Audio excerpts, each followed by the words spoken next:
Hello to all my friends and family, and welcome to this episode of Jim's 5am Club.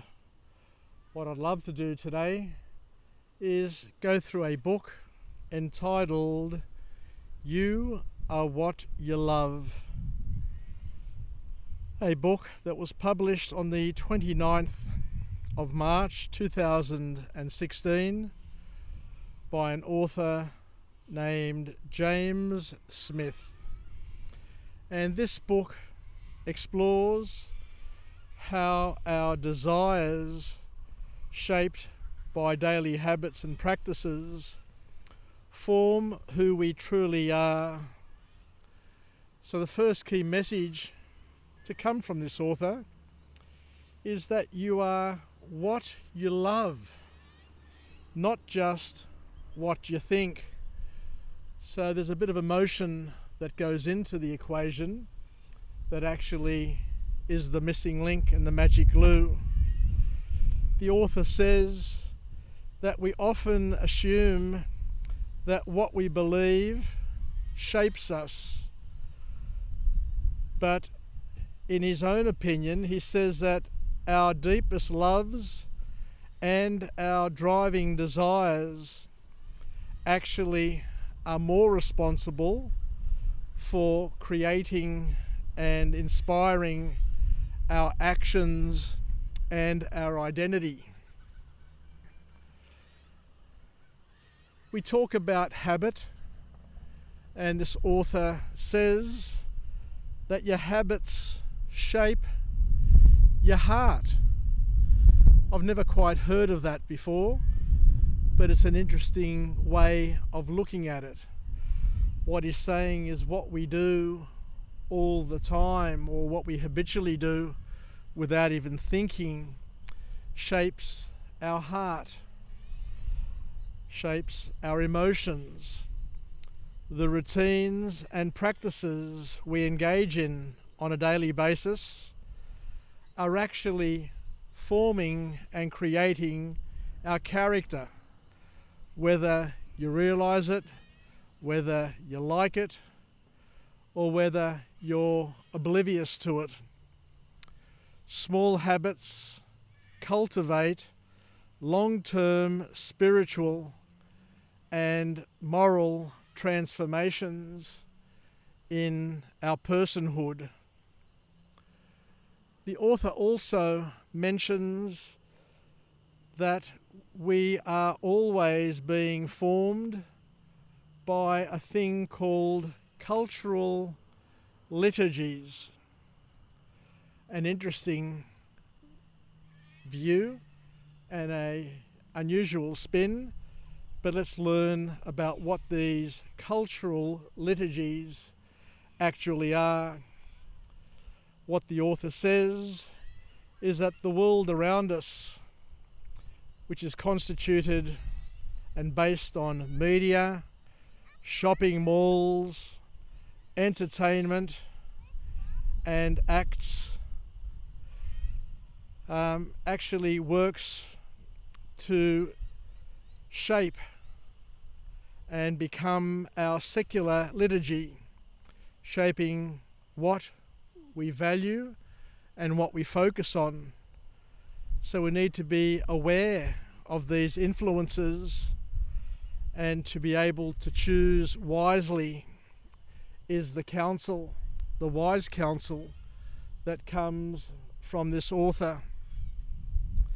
To change your heart, you need to change your practices, is another message that comes from this author, because true transformation comes through intentional daily habits that dovetail and align with what you truly want to love. So prayer, community, service, and reflection all contribute to shaping who we are. The author talks about discipleship is about reordering your loves. Now, we can't love everything the same, so it's all about creating priorities and prioritizing the things that we love the most. True growth in faith isn't just about gaining knowledge, but about learning to love rightly. That is a powerful message. Learning to love is not enough.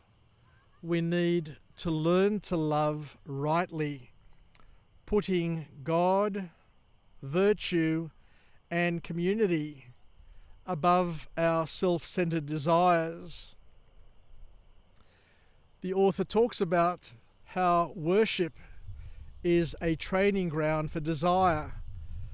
Corporate worship and spiritual disciplines train us to desire what is good and aligned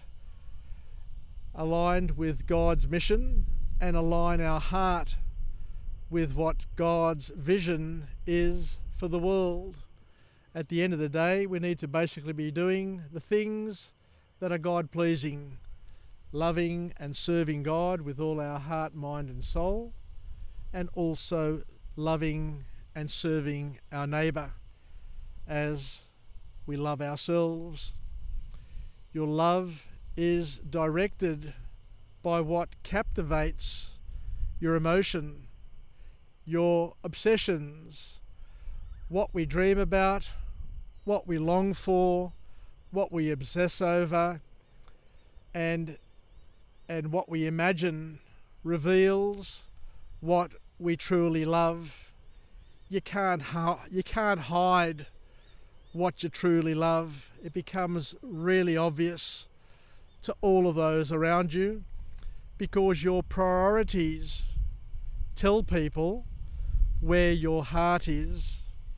So we need to be mindful of what captures your attention and what keeps your attention, to be able to understand ourselves a little better. The author goes on to talk about the church and to say that the church is a formation centre, not just a teaching space. More than a place for sermons, the church is where we engage in formative practices, confession, prayer, song and fellowship that help to reshape our lives.